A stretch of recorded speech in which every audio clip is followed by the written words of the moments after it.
காரண காரணை தம்மோடு மண்டலம் மூன்றுற மன்னி நின்றாளே. இந்த இந்த அம்பாள் எப்படி நிற்கிறா? உண்டு இல்லை என்றது உருச்செய்து நின்றது. இப்போ நான் திரிபுரைன்னு ஒரு ஆற்றல் இருக்குப்பா அப்படின்னு நான் சொன்னேன்னா, எங்கிட்ட அவள் உருச்செய்து நான் திரிபுரையாக வெளியே பார்க்குறேன்னா வெளியே ஒரு திருக்கோலம் காட்டி 3 முகத்தோடு கூட அவள் எனக்கு வெளியே காமிச்சு கொடுக்குறான். இல்லை நான் உள்ளே பார்க்க போகிறேன் அப்படின்னா சித்திரநாடி வழியாக பயணித்து நான் சகசரதளம் வழியாக சென்று மேல்நிலை அனுபவம் பெறுவதற்கான கதிநிலை என்னன்னு என் உணர்வில் நின்று காட்டி கொடுக்கிறாள். அப்போ உண்டுங்கிறவங்களுக்கு உண்டாக இருக்கிறா, இல்லைன்னு சொல்ல திரிபுரையாவது அதாவது இதாவது என்னையா கதை சொல்லிகிட்டு இருக்கிறாங்க அப்படின்னு சொல்லாங்கன்னு வச்சுக்கோங்க, அவங்களுக்கு இல்லாத இருக்கிறான். யார் யார் எப்படி எப்படி வழிபட விரும்புகிறாங்களோ அவரவர்களுக்கு பக்குவத்திற்கு தகுந்த மாதிரி அவள் அப்படி நிற்கிறாள். உண்டு இல்லை என்றது உருச்செய்து நின்றது. வண்டில்லை மன்றினுள் மன்னி நிறைந்தது. இப்போ தில்லைங்கக்கூடியது சகசரதளத்தில் பெறக்கூடிய அருள் அனுபவம். அந்த சகசரதளத்தில் பெறக்கூடிய அருள் அனுபவமாக என்னுடைய குண்டலினி ஆற்றல் கீழ்நோக்கி எழாதவாறு அதை அடக்கி ஆண்டு மேலெழச் செய்து விண்டு எழு மந்திரம் வெளிப்பட உணர்த்தி எனக்கு அதில் பயணிக்கக்கூடிய சுழுமனை ஆற்றலாக அவள் நின்று சகசரதளத்தில் பயணிக்க அது வன்தில்லையாக நின்று எனக்கு அருள் செய்தது. வன்தில்லை மன்றினுள் மன்னி நிறைந்தது. கண்டிலர் காரண காரணி தம்மோர். இதை யாருமே இதுதான் காரண ஆற்றல், இதுதான் காரிய ஆற்றல், உன்னுடைய உடலை காரணமாக கொண்டு அதில் காரணியாக அவள் இருந்து செயல்பட்டு உனக்கு தில்லை சிற்றம்பலங்கக்கூடிய அருள் அனுபவத்தை தருகின்றாள் அப்படிங்கக்கூடியதை யாருமே உணர்ந்தலை. மண்டலம் மூன்றுற மன்னி நின்றாளே. இவள் தான் அக்கினி மண்டலமாக நின்று தொப்புளுக்கு கீழே பெறக்கூடிய சுவாதிஷ்டான சக்கரத்திற்கு கீழ் பெறக்கூடிய நிலையில் இவள் அங்கே தான் அக்கினி மண்டலமாக நிற்கிறாள். அதற்கு மேலே அநாகத மறைக்கு நிற்கக்கூடியதில் சூரிய மண்டலமாக இருக்கிறாள். அதற்கு மேல் சந்திரமண்டல அனுபவமாக விசித்தியை கடந்து போய் அவள் இருக்கிறாள். 3 மண்டலங்களிலும் விராவி நிற்பவள் இவளே. அவரவர் பக்குவத்திற்கு ஏற்றவாறு அந்தந்த பக்குவ நிலை அறிந்து அவர்களுக்கு உதவி செய்கின்றாள் அப்படிங்கிறார்.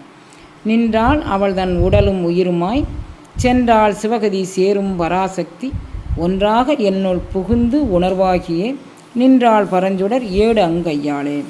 இப்போ உணர்வார் நான் இந்த இந்த இந்த பரத்தை எண்ணி நான் என்னுடைய வாசியை சீர் செய்து கொண்டு நான் ஒரு இடத்துல உட்காந்து நான் தவம் பண்ண உட்காரும்போது என்னுடைய உணர்வுகள் முழுதும் என்னுடைய நாடி நரம்புகள் முழுவதும் அதிர்ந்து அந்த பேரண்ட நாற்றலை நான் எவ்வாறு உள்வாங்கிக் கொள்வேன் அப்படிங்கக்கூடியது அதிர்ந்து அதற்காக ஏங்கி கொண்டு அந்த உணர்வு மயமாக நிற்பதற்கு ஒன்றாக என்னுள் புகுந்து உணர்வாகி இந்த உணர்வு பெற்றால்தான் அந்த உணர்வை நம்மளால் வாங்கி கொள்ள முடியும். நான் கண்ணொன்று பார்க்க காதொன்று கேட்க என் வாயொன்று சொல்ல நான் சொல்லும் மந்திரம் எதுவுமே பலிக்காது. நான் என்னுடைய உணர்வு முழுவதும் அவளாக ஆக்கி கொண்டு எப்படியாவது இந்த பேருணர்வை இந்த குழந்தைகளும் பெற வேண்டும்.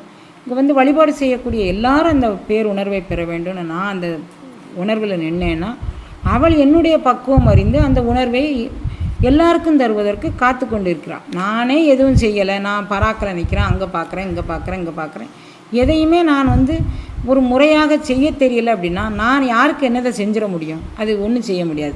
அப்போ நின்றால் அவள் தான் உடலும் உயிருமாய். அப்போ நான் என்னுடைய உடலுக்குள்ளும் உயிருக்குள்ளும் அவளையே தாங்கி நின்று அவள் தான் உடலும் உயிருமாக நான் என்னை ஆக்கி கொண்டால்தான் நான் பக்குவமாவேன். அப்படிங்கிறதுனால நின்றாள் அவள் தன் உடலும் உயிருமாய் சென்றாள் சிவகதி சேரும் பராசக்தி. அதுக்கப்புறம் என்னை அழைச்சிட்டு போய் சிவகதி சேரும் வண்ணம் என்னை அந்த பக்குவ நிலைக்கு என்னை பக்குவப்படுத்தி தருகின்றாள். அவள் எப்போதும் சிவனோடு தான் இருக்கிறாள். அவள் சேர்கதிங்கிறது அவளுக்கு ஒன்றும் இல்லை. அவள் சதாவும் அவளை பாகம்பிரியாள் அப்படின்னு சொல்லுவாங்க. பரமனோடு இருந்து அவனுடைய பாகத்தை பிரியாது இருக்கக்கூடியவள் பாதி மாதடும் கூடியவரன் அப்படின்னு இருக்காங்க. அப்படி இருக்கக்கூடியவளுக்கு தனியாக ஒன்றும் தேவையில்லை.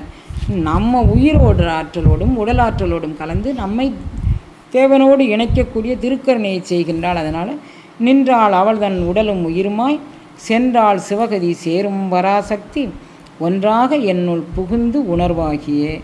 அவள் என்னுள் புகுந்து என் உணர்வு மயமாக நின்றாள் பரம் சுடர் 7 அங்கையாளே. இவள் வேதங்களெல்லாம் தொழுதேத்தும் கையுடையவள். இவள் கையில் 7 அங்கை. இவள் உள்ளங்கையிலேயே வேதங்களையே தாங்கி நிற்கின்றாள். எதற்காக வேண்டினா இதில் சொல்லப்பட்ட உண்மை என்னை உணர்வுபூர்வமாக நீங்கள் ஏற்றுங்கள், உச்சந்தலையில் பதியுங்கள், அப்போ அகண்ட பிரகாசத்தை நீங்கள் உணருங்கள்னு சொல்லி அவன் நமக்கு காமிக்கிறதுக்கு ஏடு, தன்னுடைய கையில் இந்த ஞானத்தை புகட்டக்கூடிய ஏடை ஏந்தி நிற்கின்றாள் அப்படின்னு சொல்லி சொல்கிறாரு. இப்போ நாம் வந்து பறையை விரும்பி ஏற்றுக்கொண்டு அந்த திரிபுரையாக ஏற்றுக்கொண்டு நம் உடல் உயிர் உணர்வு அத்தனையிலும் அவளை பதித்து கொண்டு சிவகதி சேரும் வண்ணம் நம்மளுடைய வாழ்க்கை பயணத்தை நம்ம தொடங்கினோன்னா இறைவன் வந்து நம்மளுக்கு தோன்றும் துணையாயும் தோன்றா துணையாயும் இருந்து நம்மளை வழி நடத்துவான். அப்படிங்கிறதோடு இன்றைக்கு நிறைவு பண்ணுவோம். திருவள்ளுவர் கூட்டு வைக்க நாளைக்கு பார்க்கலாம்.